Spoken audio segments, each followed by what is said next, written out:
So welcome everyone to the ISME Conversations presented by the Early Career Scientist Committee. My name is Sarah Preheim, and it's an honor to talk today with Lutgarde Raskin, Distinguished University Professor in the Civil and Environmental Engineering Department at the University of Michigan. She's also the Associate Dean for Academic Programs and Initiatives there. And Dr. Raskin's research focuses on how to rethink engineered systems to better harness the power of microorganisms to treat water and recover resources from waste streams. And there are a number of awards she was presented, and I'll just highlight a few of them, including being elected to the US National Academy of Engineering this year, so congratulations. Thank you. Also receiving the International Water Association Microbial Ecology and Water Engineering Group Arden Lockett Award, chosen as the distinguished lecturer by the Association of Environmental Engineers and Science Professors. I believe that was in 2018 and 19. And that's what we met, Sarah. Do you remember right, that? exactly. I was going to say that was a wonderful opportunity to meet people, and I was able to meet you through that program, which was great. And so different from what we are experiencing now with COVID, because you traveled physically to all these different places. So back before everything was shut down. But I'm sure it was a wonderful experience for you to meet so many people. So. Oh yeah, it was indeed wonderful. Yeah, and I met a lot of junior faculty, so I mean it was really a great way to get to know people in the field who I hadn't met before yet. So yes. Yeah, and it's certainly a wonderful lecture series because they pick people who have really interesting topics and can do a wonderful job presenting. So we certainly learn a lot from that too, seeing those. And in just a couple more, the ISME International Water Association BioCluster Award, and also the NSF Career Award, which I am also applying for this year. So any advice for me, with that would be wonderful. But anyway, before we jump in, I just wanted to, I did steal that introduction of your research from your website because I thought it was such a wonderful phrase. But if you want to just talk a little bit more about what you think your research is about, add anything to that, and how you chose a topic, I think, that would be really interesting for people to hear. Sure.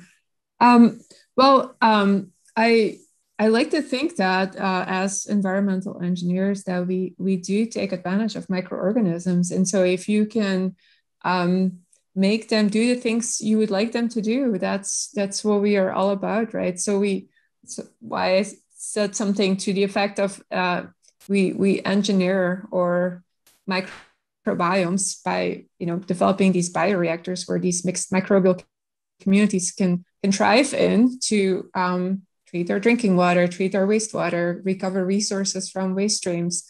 That's what we do. And I, in my PhD work, didn't really work on this, but I worked on microbial ecology of anaerobic communities, but more from a natural system perspective.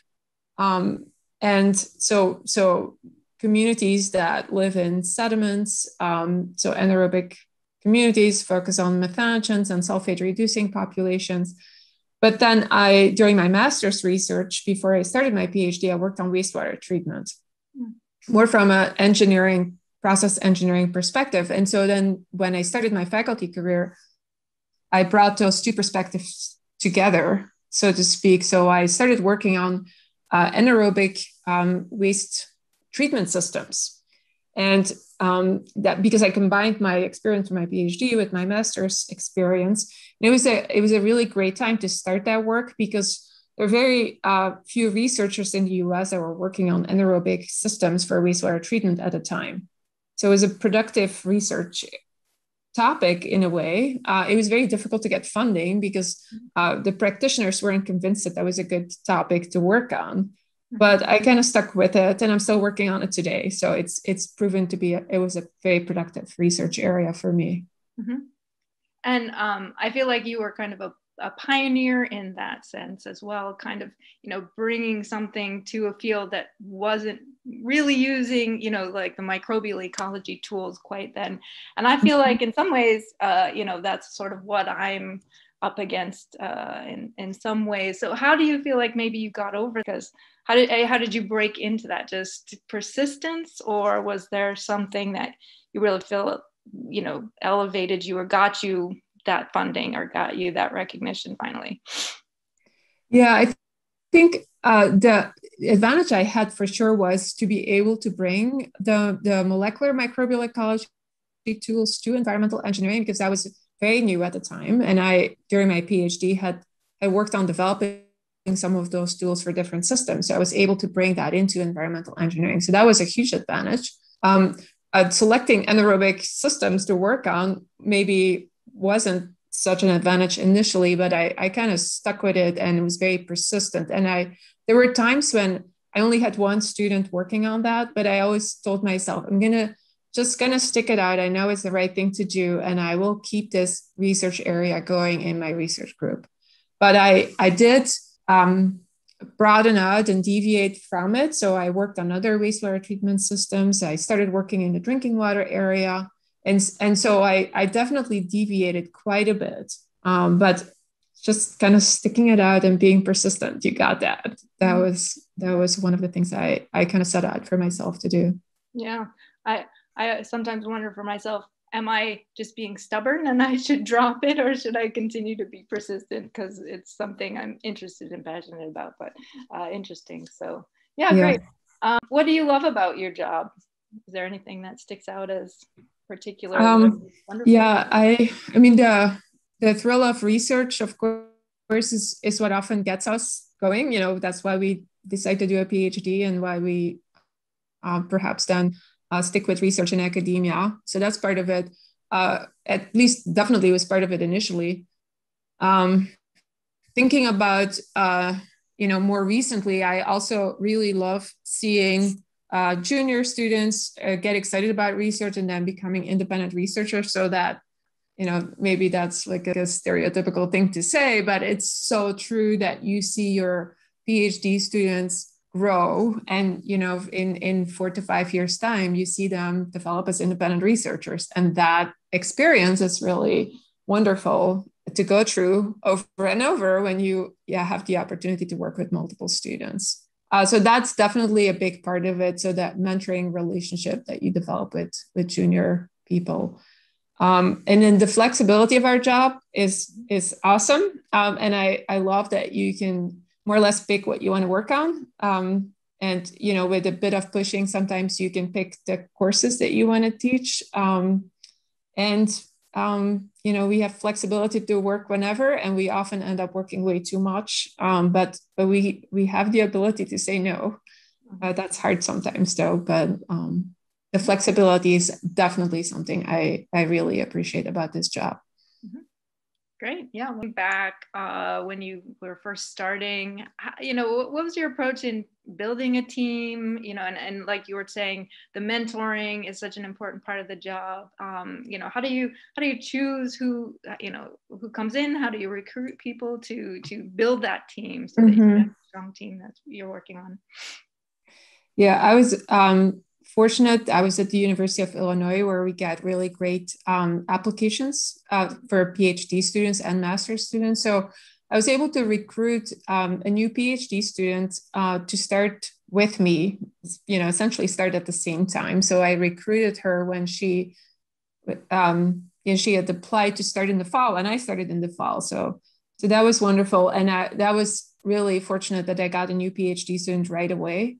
I only got one, which worked out fine because I was able to recruit a few really good master students to join my research group. So we get master students in engineering all the time, and some get involved in research and some don't. But I convinced a few of them to be part of my research group, and so I had critical mass right away with a new PhD student and a couple of master students.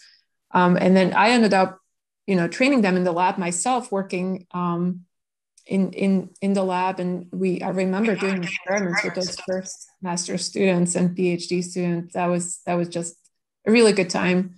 I didn't have a very deliberate strategy about, I need to hire a postdoc or something. In fact, postdocs at that time were not as much of part of the culture in engineering, but I did got a couple of postdocs, really great people relatively early, just by, yeah, I was just lucky that they wanted to be in Illinois, and they approached me and I was able to hire them, but it's more luck that they wanted to stay in Illinois. As a junior faculty member at the time, it wasn't something you would do to hire a postdoc, but I was lucky that I was able to do that. And it was wonderful to have those postdocs for sure. Mm-hmm. And do you rely a little bit more on postdocs now, or do you still focus mostly on graduate students or master's students? Yeah, a little bit, definitely more on postdocs. So when I got a little further in my career and had more funding, I was more deliberate about recruiting some postdocs. And right now I have a few postdocs in my group. So, maybe for every 4 or so PhD students, have one postdoc. And then, so I do like that postdocs can also help with mentoring students and develop their skill set. So I have these teams of people in my research group, and postdocs are an important part of being able to, work with teams like that. Yeah, it is nice to have someone there who can mentor, especially when you're off doing all these other things. So yeah, great. How about choosing projects for students, or do you give them the project to work on? Did the students come up with the projects and then you say, okay, yeah, let's run with that? How do you choose which projects people work on?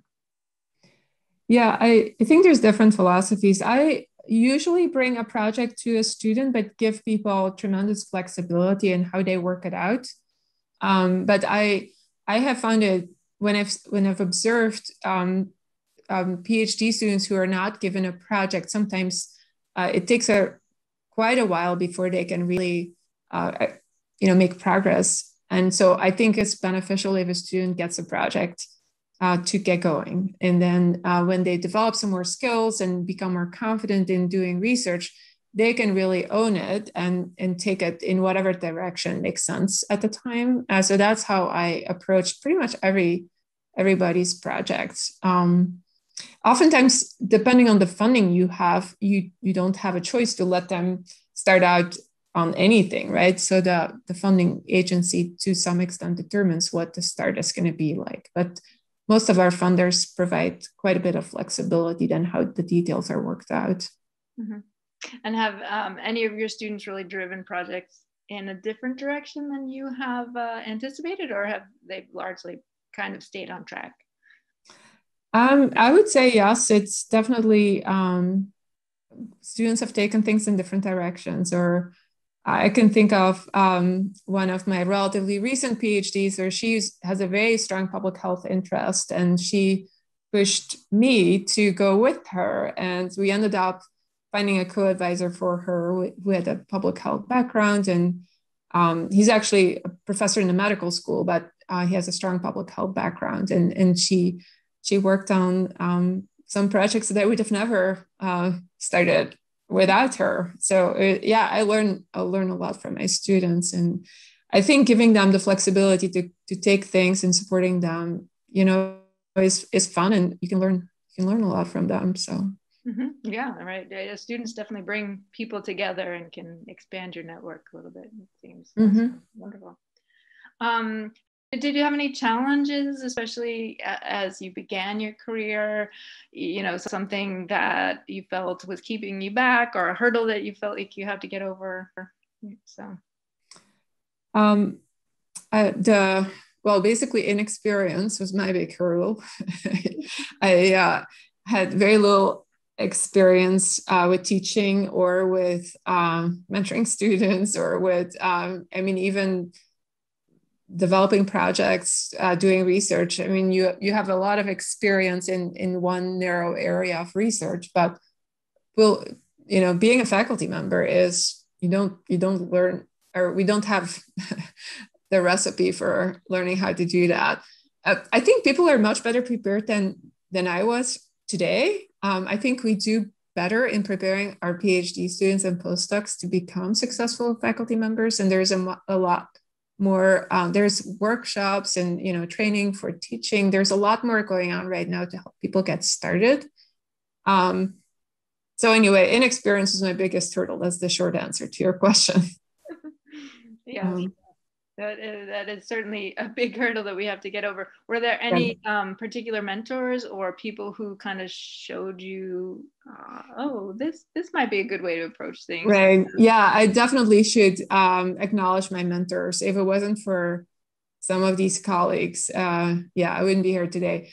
I had really great mentors, some junior faculty and some very senior faculty really helped me out. And at that time, there were very few women in our department. And so one thing that I think nowadays, we tend to think that, our mentors ideally are, have lived some of our experiences. And so I want to just emphasize that doesn't necessarily need to be the case. They're like all my great mentors were men. And, I'm still good friends with some of them, even though I've moved to a different university. And I think finding good mentors, whatever their experiences and backgrounds are, is really important. Mm-hmm. Mm-hmm. How about what do you feel like was your most important achievement, especially right out of the gates? That first thing that you really felt, maybe it was a paper or an award or something that really made you think, oh, I can do this. Gave you inspiration.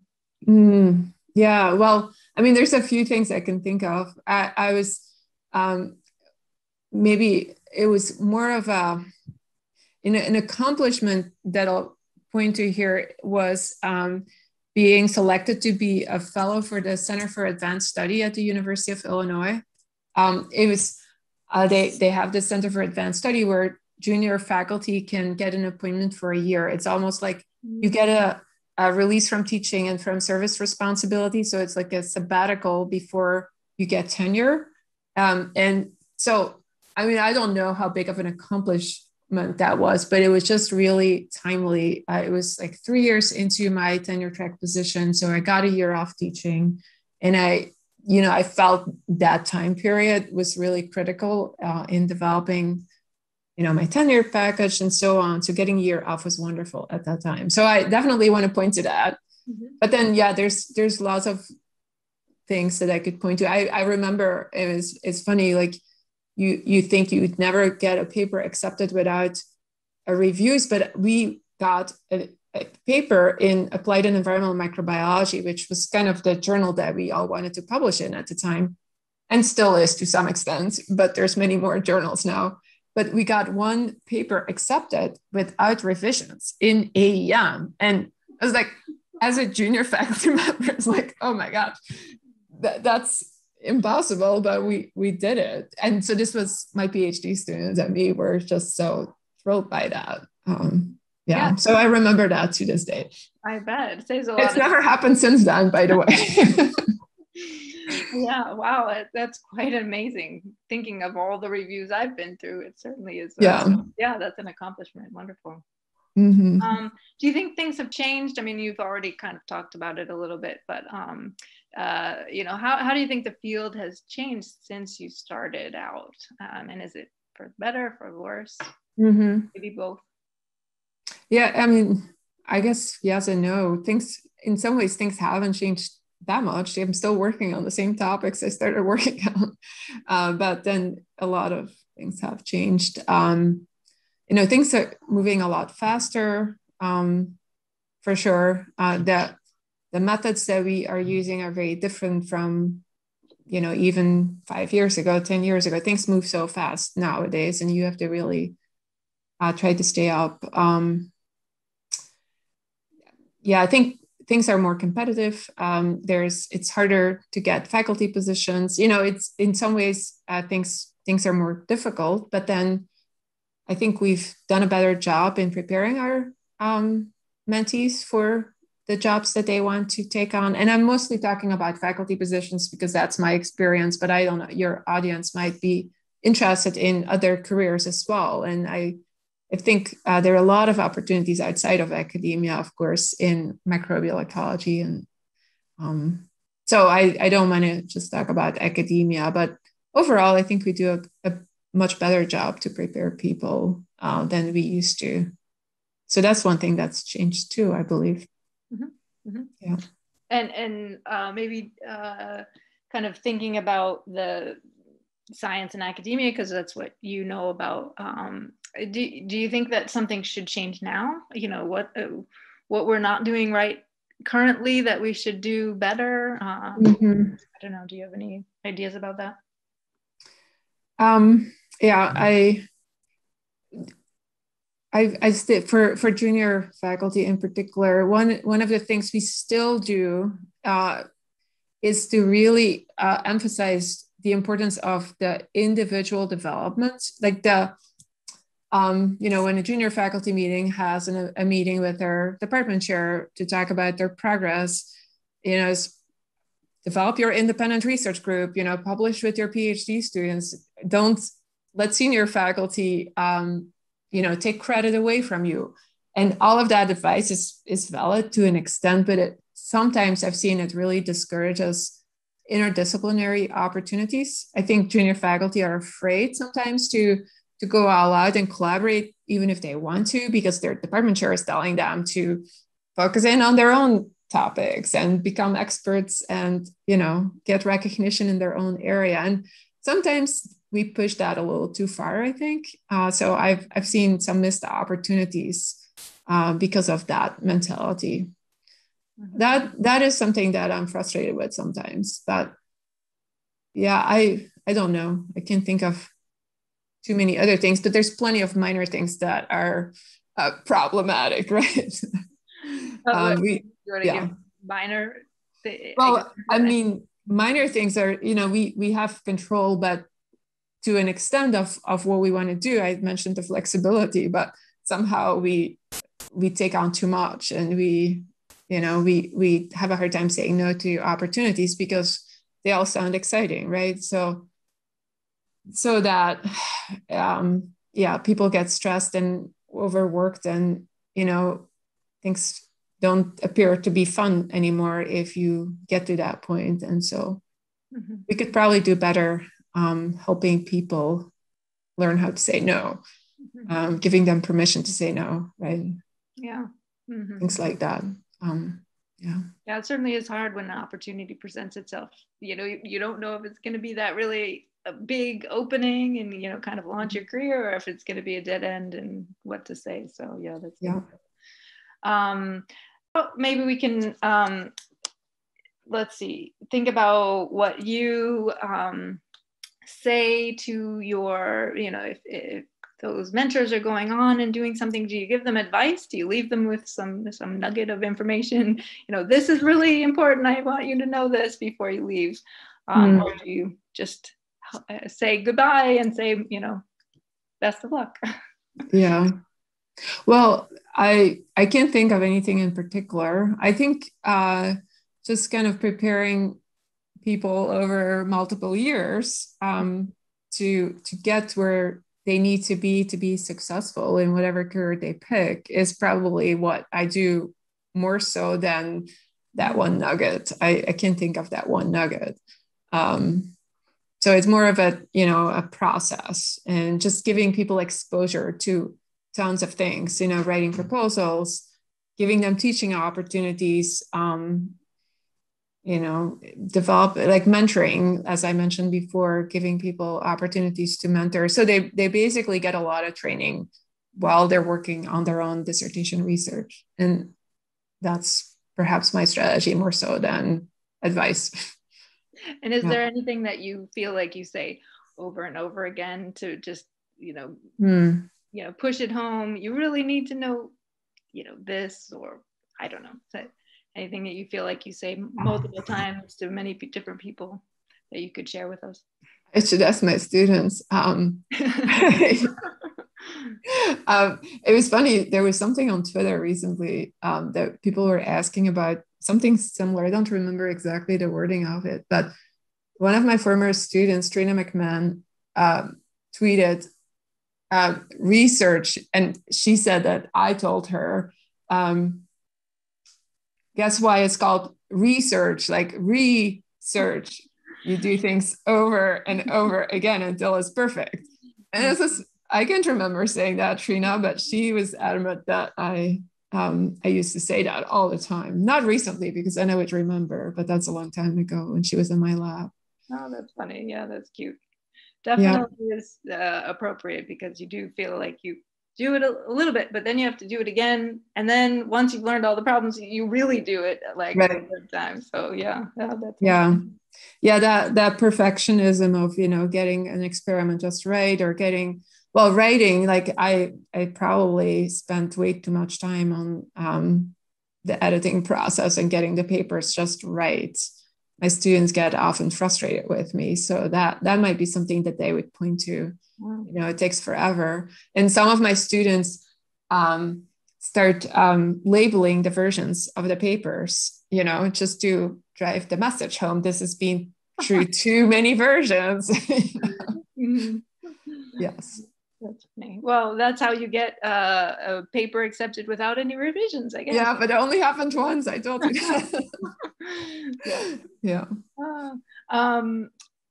So how about, do you feel like you've learned something now that you wish you knew before? Maybe you're saying too much editing, but anything else that you feel like you wish you had learned earlier in your career? But I was thinking about that quite a bit, actually, and what I don't know why I forgot about these thoughts, but it has to do with being demanding, and being that perfectionist that I talked about earlier. As like sometimes I was, the tough love approach is one that I used to use quite a bit, and I probably didn't think about how that came across to different people. Some people can easily handle that, and other people aren't so good in accepting that. And so I feel like I've learned better how to adjust to different styles of students, and trying to be a good mentor for people in different ways. So rather than them adjusting to my tough love approach, it's like I can adjust to whatever they need to be successful. So that is certainly something that I didn't appreciate when I started, and I've really gradually learned to see that. And yeah, I think some people do really well when you encourage them all the time and really need that to thrive, and others, they're just fine with that tough love approach. That used to be my trademark approach more so than it is today. So yeah, that's the answer. That I think is one. I still struggle with that to some extent, but I'm pushing myself to work on that all the time. Yeah, I think maybe it's different for you, but especially for women, in authority positions, I feel like maybe we need to push ourselves and say, no, it's not good enough, and try to be strong. But I think it backfires sometimes, because it's better to nurture and encourage people to get the best out of them, rather than to say, this is all the ways you did something wrong and go fix it, or something like that. Right.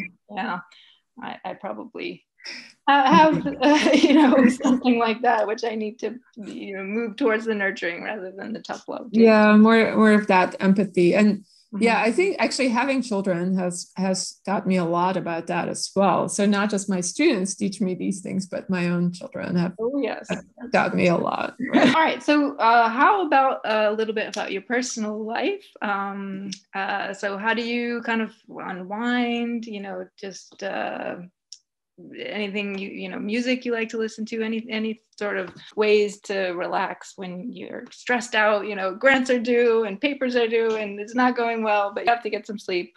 What do you do to relax and unwind? Being physically active is the way to get good sleep and to release those the stress.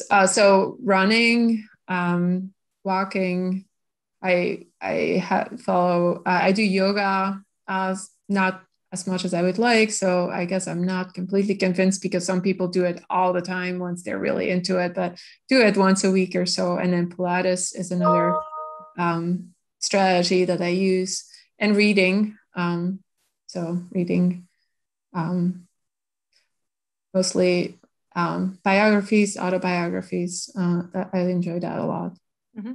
With the exercise, do you have a set schedule, or do you just kind of try to fit it in around things? Or Yeah, I love the situation right now where in the middle of the day you can go for a run. So I did that earlier today, right, around lunchtime. So so I don't have a set schedule, and I've done better during COVID with my exercise because I can go anytime.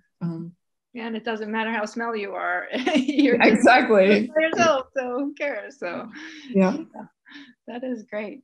And how about, what's your favorite lab gadget, or something that you like, or just gadget in the kitchen or whatever? I mean, not necessarily be research.